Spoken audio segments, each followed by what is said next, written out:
정부는 이번 강제동원 해법을 내놓으면서 피해자 측의 의견을 존중했다 이렇게 말했지만 당사자들 생각은 다릅니다.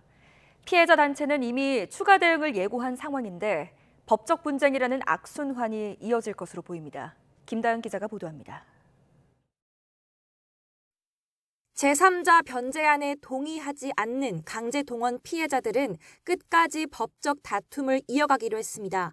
우선 우리나라에 있는 일본 가해기업 재산에 대한 강제 집행 절차를 이어가는데 집중할 계획입니다. 양금덕 김성주 피해 할머니는 국내에 있는 미쓰비시 중공업 자산을 압류하라는 법원 결정을 받아낸 데 이어 이를 현금화하기 위한 대법원의 매각 명령만을 기다리고 있습니다. 문제는 정부가 공탁 같은 방법을 써서 소송 자체를 무력화하려 할 경우입니다.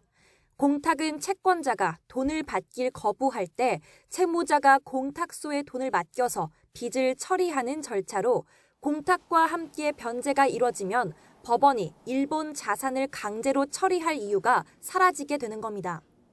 공탁을 강행할 경우 피해자 측은 공탁이 유효한지를 두고도 추가로 다퉈보겠다는 입장입니다. 만약 재단이 일방적으로 공탁을 하고 집행사건에 그 공탁서를 제출하는 방식들을 할 경우에는 집행 절차에서 공탁의 무효를 확인하는 절차를 진행할 것입니다.